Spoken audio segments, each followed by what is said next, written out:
Hey, I'm Brad, and I'm here with Chris Rhinehart, the project lead from the long-awaited Prey, the demo for which you can actually find on GameSpot tonight. But for now, we're just going to let Chris walk you through the demo and let you know all the features that are going to be available in the game. Well, the demo, when we were kind of designing the demo of what we wanted to do with it, we decided that the best thing to do would be to start from the very beginning of the game, let people just play from the start up until a certain point in the game. That would be the best way to actually let them kind of get into the game, because that introduces all the characters. We've got a really good progression for how the mechanics get introduced to the player and all that. So that's the best way to do it. Just start from the beginning, go to a certain point. So the demo that people can grab today is the first 5 levels of single player and 2 multiplayer maps. Cool. Let's take a look.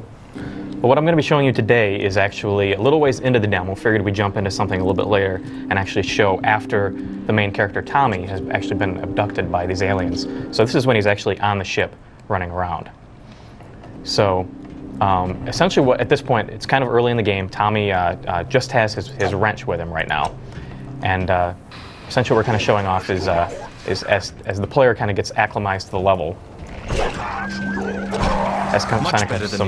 of has some simple combat. They get their first weapon here. Now, one of the things that we're really doing with the weapons is we're trying to have a real kind of organic look to the weapons while they still have kind of a familiar feel to them. So this one is actually called the Hunter Rifle. And this weapon, kind of a rapid fire blast, the alt fire is kind of a sniper scope type of thing, where part of the weapon actually, it's really cool, and it comes out and actually latches onto your eye for the zoom in.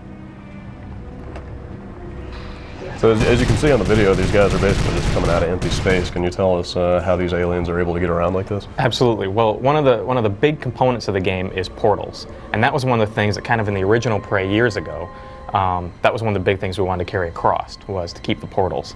And essentially what portals are is they're a rip in space from one point to another. Kind of like a fancy teleporter in that everything just naturally works though. You can shoot through them, you can snipe through them, you can walk through them. That felt weird. It's perfectly smooth. So, and we've got a couple of different types of portals, actually also in the demo and in the full game. We've got the one type right here is what we call a glow portal, where it's a very obvious portal. You can see there's a glow around it. You can tell there's a portal, but we've got other places where you can't tell necessarily that it's a portal, and it just looks like you're stepping through a doorway. And that's what allows us to do a lot of kind of crazy, kind of mind screw tricks and stuff like that. Cool. Tommy has various ways to interact with the environment, such as like in this case when he turned off a force field. Actually, this is really cool here. One thing that we wanted to do was we wanted some way to have the player know that they're still near Earth. And so one of the things that we decided to do was have the aliens actually intercepting Earth transmissions. And as we try to talk about what type of shows would they be intercepting, one of the things that we decided would be perfect would be to get Art Bell. If you don't know who he is, he's like this kind of, he hosts this radio show for like skeptics and like a paranoia type of thing. People will call in, or paranormal, people will call in, they talk about werewolves, they talk about aliens, whatever. But so we got him to kind of do a special radio show of what's going on while these aliens are invading Earth.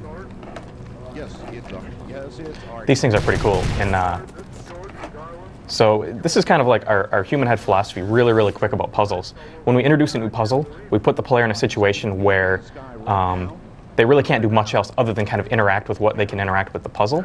So they've got like a really simple puzzle that they do first, and then after that we can do more and more complicated puzzles by combining these puzzle elements. And this is a bit of a spoiler with the demo, but essentially what you do is you have to push this breakable pod down to this thing, and there's supposed to be a membrane right here that you'll shoot and blow up with that pod. So it's kind of like you learn the pod blows up that membrane. So later on in the game, if you see that membrane again, you know you have to find a pod to blow it up. Cool. So people that have been keeping up with Prey for all the years it's been in development know that it has kind of a Native American cultural tinge to it. Can you tell us how you guys incorporated that into the gameplay? Absolutely.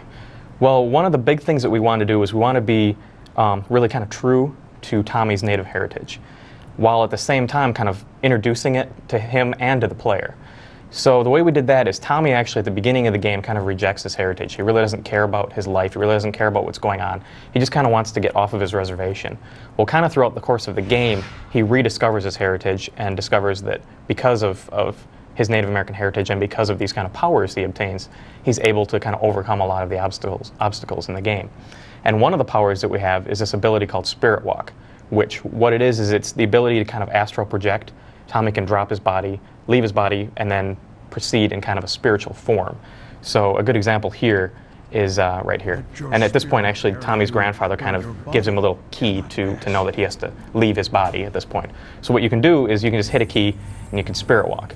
So the body is left behind, and you're in this spirit mode right now. And you have to be really careful where you leave the body, though, because you can leave it in a place where like creatures can come up, attack it.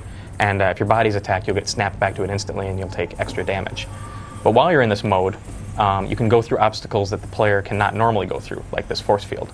So I could walk up and I can disable this force field from the other side with my spirit. And then I could return to my body and proceed through here.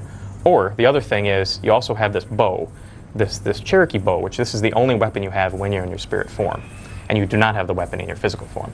So, and when you're in this form, creatures are less likely to notice you. So you can kind of like, if you want to play kind of stealthy, you can try to, use the spirit to try to get the drop on the creatures. You can come up to them and just take them out pretty quickly with the bow. It's a really powerful weapon, but it's got kind of a limited use.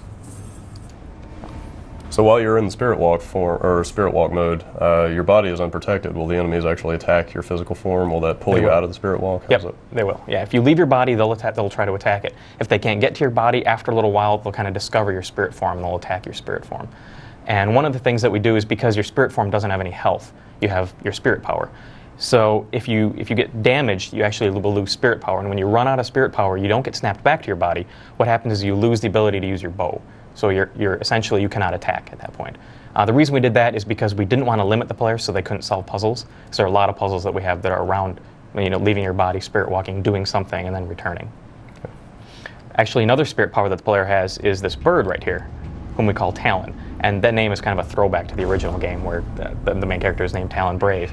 Where what the bird does is he's got a bunch of different abilities, one of which is like right here, he'll land next to things and he'll actually translate the alien text for you, so you can kind of understand the alien language when you get him.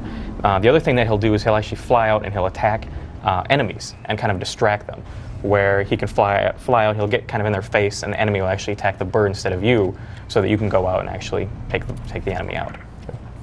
You guys are also actually doing some interesting stuff with the death mechanics in this game that are kind of based on the Native American thing. Can you tell us how that's going to work? Sure. Actually, I can show you. Cool. Let me just kick to a... I'll just kill myself.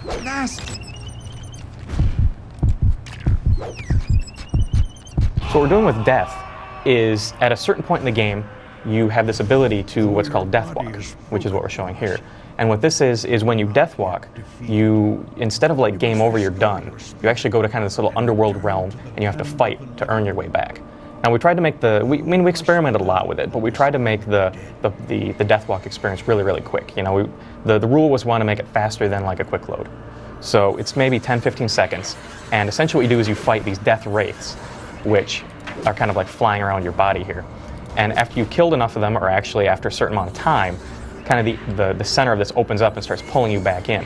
And so you've got a limited amount of time to try to kill as many more wraiths as you can before you're pulled back right where you died. So it's the game is meant to be kind of a continuous experience. If you die, you'll have to do your little death walk thing, then you'll come right back to right where you died. So there's no interruption, no loading times to go to the death walk, anything like that? No, it's totally smooth. You're taken right there, you fight, and you're brought right back. Cool. So you guys are doing some crazy stuff with gravity in this game too. I've played this demo a little bit, and there's some parts that can actually be kind of disorienting. Can you tell us how that's going to work? Sure. We have a couple of different things we're doing with gravity, one of which is we actually have the ability to completely flip gravity, so you're on the walls, you're on the ceiling. And then another variation of it is this thing called wall walk. And what that is if there's a special wall walk surface, you can actually walk up to it and walk right up it, onto the wall, onto the ceiling. And this was kind of a thing we prototyped kind of early on, and it worked out so well that we ended up putting it pretty much everywhere in the game. And we had it replace certain things that are in a lot of other first-person shooters, like ladders. We don't have those at all. We just have wall walk to go from a low point to a high point. So, and essentially what wall walk is you'll walk right up it, you can walk right on the ceiling. Enemies can use wall walk, so you can actually kill them and they'll properly drop down to the ground. And when you're on wall walk, like for instance right here I'm upside down, there are a couple of ways to get off of it. You can walk off it, or if you just hit the jump button, you'll flip properly and land. And that's one of the things that we use that everywhere throughout the game. And similar to like the thing I mentioned before about puzzles, where we kind of introduce it in a simple way, we do that with wall walk, and then that becomes another tool that we can use to make more and more complicated puzzles by combining wall walk with spirit walk, or wall walk with portals, or wall walk with other gravity things. Just a lot of really complicated, interesting unique experiences. Right. And as you said, the enemies can use it too, so you might be fighting like a guy on the ceiling at one point, or Totally, yeah, there's a lot of that in the game. so you never know where the enemies are going to be coming from. Yep, they'll be on the ceiling, they'll be on the walls, you'll be on the ceiling, they'll be on the floor. It sounds really disorienting, Very but confusing. we introduce it in a slow enough manner where people will, I think they'll really get it. Right. And so you guys also have a multiplayer component in this demo. Can you tell us if these features like the spirit powers, the wall walking, are those going to show up in the multiplayer maps? Yeah, every single one of them with the exception of Deathwalk. We wanted people to just die and come right back in to continue playing. But all those features are featured in the multiplayer, and actually we kind of, like I was telling you earlier today, actually, we really kind of like focus on one feature at a time. So we've got like a level that's mostly spirit walk. We've got a level that's mostly wall walk. We got one that focuses on kind of on the vehicles and stuff like that. Cool. And so you can find this demo in just a few short hours on GameSpot. Chris, thanks for stopping by. Thank you. Thanks, Brad. And keep your eyes open for Prey.